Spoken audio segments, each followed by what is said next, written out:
pag-usapan na natin, 'di ba? Sabi ko nga kanina, dalawang topic po ang ating pag-uusapan.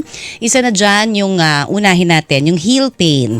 Sakit na nararamdaman sa sakong. Hello, no? Sa ating mga parating naka-heels diyan, parating nakatayo, o baka naman sumasakit na ho ang inyong sakong. Alamin natin anong magagawa natin at anong mga dahilan. Baka naman may mga hindi tayo masyadong aware na ginagawa natin araw-araw na nakaka-contribute sa sakit niyan. Kaya meron tayong gagabay sa atin. Of course, di ba?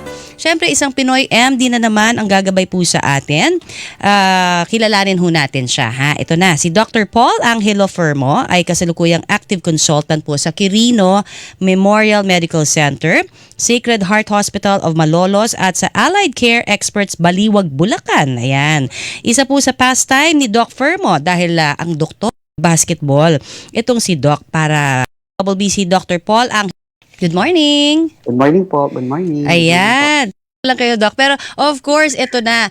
Pag-usapan ho natin ang tungkol sa heel pain, 'di ba? Kasi napakarami nagre-request naman na mga executive assistant. Siguro nga dahil naka-heel sila, lalo na siguro mga kababaihan, 'di ba? Sobrang daming masakit na yung paa, yung sakong ba, 'di ba? So, anong unang-una? Siguro magandang pag-usapan natin. Pag sakong ang sumakit, 'di ba? Ano bang mga effect nito sa iba pang mga parte po ng paa natin o binti kaya?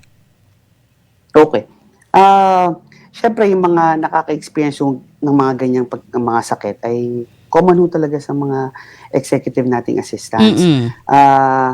Ang matagal ho talaga na pagkakaupo o pagkakatayo na may suot na heels or mga takong ay makaka-experience o posibleng maka-experience ho ng heel pain. Ito ay yung tinatawag nating plantar fasciitis. Ayun. Kasi ang plantar fascia po kasi ay designed para mag-absorb ng bigat at stress ng ating paa. So, kung too much weight at syempre pressure dun sa ating paa, edi syempre magdudulot po yun ng sakit at tissue damage. Ayan, sige. Pag-usapan natin bilang nabanggit ninyo at parati rin naman namin naririnig yung plantar fasciitis na yan. Ano ba yan at ano ho ang, paggaano kasakit ba ito? Okay. So, ang plantar fasciitis po ay isang common na painful foot condition na nakaka-apekto sa maraming tao worldwide. Ang plantar fasciitis po ay ang pamamaga ng fascia na pwedeng magdulot ng kirot at sakit. Kadalasan po ito ay nakikita sa mga pasyenteng 25 to 65 years old na mga working individuals na madalas po na nakaupo o nakatayo.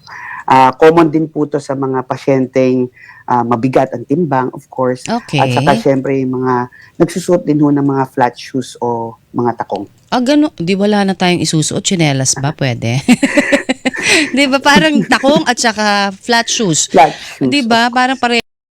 Pero meron ba itong kaibahan doon sa Achilles tendonitis? Kasi may mga parang similarity daw ito. Totoo ba? May konting similarities po kasi sakit din po siya sa paa. Pero ito po ay overuse injury na pamamagaho ng Achilles tendon natin. Saan naman banda yan? O sige, para dun sa mga hindi pa nakakaalam. Opo, ang Achilles tendon po kasi natin, ang tendon ho na to ay nagko-connect ng ating binte sa ating sakong. Ayan. Kaya kadalasan ho ito nakikita sa mga pasyente nating runners o kaya mga nagmamarathon. Yung mga talagang athletes natin, ano? Opo. Okay, sabi nyo kanina, balikan ko ha, kasi hindi ako makaget over eh. Kung ikaw ay magsuot ng flats, may problema. Kung ikaw ay naka-heels, may problema rin. So, nasa footwear ba talaga ito, sir? O baka naman yung sinasabing mga sakit ho natin sa sakong ay lifestyle na rin? Posible po yun. Pero una sa lahat, ang nire-recommend ho kasi naming mga sapatos ay yung may makakapal na swelas. So kung kayo ay makakabili na syempre ng mga rubber shoes o kaya sneakers, mas mainam po yun. Ito ay syempre nakakatulong magbigay ng extra cushion sa ating paa at mabawasan sa pamamagaan nito. Pangalawa, pwede rin ho natin iwasan syempre yung mga worn out na sapatos. Gaya nung maninipis na po ang swela. At lastly, kung iiwasan natin ang mga magbe-barefoot o yung nakatapak po kayo. Ayan. So kung nasa loob po kayo ng bahay, of course, pwede rin naman po kayo gumamit ng mga slippers, syempre, para at least may support pa din po sa ating paa. Okay, yan, nabanggit mo support sa ating paa. Usong-uso ngayon yung mga tinatawag na silicone heel pads. Pwede ba yan? Isuksok na namin sa mga, kasi syempre, hindi naman lahat ng sapatos namin, katulad ng sinasabi nyo, siya Tama supported, di ba? So, papaano ho? Yung mga silicone heel pads ba nakakatulong talaga? Opo, nakakatulong po ang silicone heel pads, especially dahil, again, nakakatulong po kasi siya for comfort and support. Mhm. Yung iba pa po nating mga silicone heel pads, meron po kasi ang mga arc. So, siyempre kung may mga flat-footed ho tayong mga pasyente, nakakatulong po yun. Mm, mm, mm. Number two, ano rin po yun, budget-friendly ang mga Ayan. silicone pads. Mm. So, kunyari, meron na tayong mga ginagamit nating mga sapatos na common, pwede mo nating i-insert yun, syempre, para masulit natin yung mga sapatos na yun at pwede pa po natin siya ilipat-lipat sa ibang Oo. sapatos. Pero huwag niyong kalimutang linisan dahil baka naman iba maging problema Tama po. ninyo, alipungan, 'di ba? Opo, opo. Okay, so sa kabuuan, Doc, ano ba ang ating advice para mapangalagaan natin ang ating mga sakong at hindi ito sumakit? Lalo na kasi as we age ba, meron ding effect yung, syempre, yung ating pong, 'di ba, wear and tear. Correct, tama po yan. So, sa kabuuan po, syempre, as bilang isang rehab medicine specialist, Mm-mm. again, ang mga advice pa rin po namin. One, syempre magsuot pa rin po ng komportableng sapatos. So, kung may extra po kayong budget for it, syempre, okay din po na bumili ng maganda at branded na sapatos. Mm. Number two, iwasan po natin bumigat, mag-gain ng weight. Syempre, the more na mas mabigat po tayo, mas Tama. masakit po sa paa yun. Mm-mm. So, regularly, ina-advise po namin na mag-diet at syempre mag-exercise para mabawasan po ang timbang. Mm-mm. And Kasi, then thirdly, go ahead. last po, syempre, yung magpa-consult po sa doktor para mabigyan po kayo ng tamang treatment. Ayun, kung sakaling nandun na yung sakit. O sige, dahil Tama po. napag-uusapan natin yung ating mga pwedeng magawa naman. Kasi minsan pag nandyan na, masakit na eh. Hindi na tayo maka-function. Parati natin naririnig, inom ka ng naproxen para Tama po, tama. hindi naman ito magtuloy-tuloy na hindi ka na makakagalaw o makakalakad sa sakit. Diba, Doc? So, safe ba itong naproxen po? Lalo na sa mga may mga comorbidities na? Okay, ang naproxen po ay gamot, tulad nga po ng sinabi nyo, ay safe naman po ito, especially sa mga may cardiovascular I risk. see. Okay. Kailangan lang po ay syempre magpa-consult nga sa doktor para tama ho ang pagbigay ng reseta ng gamot at syempre tama rin po ang pag-inom.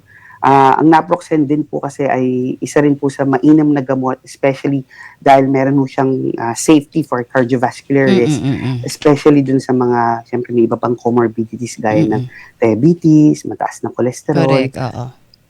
Alright, so yun. Pero pagka, kunyari ako hindi ko naman alam, di ba, na meron akong comorbidity. Ang dami kasing mga tao ngayon, di ba, mga kapuso na hindi naman nagpapa-check up, di ba? Parang hula-hula lang sa pag-inom. Safe naman din itong inumin, yung naproxen po para sa kanila na hindi naman napapakonsulta yung kanilang sarili. Hindi alam kung may familial na o family history sila ng comorbidities. Opo, tama po. Safe po ang naproxen para naman po sa mga taong hindi syempre diagnosed ng cardiovascular risk, pero may history po na stroke sa pamilya, Ayan. o kaya yung lifestyle po nila Ayun. syempre ay may obese o kaya may iba pa hong sakit.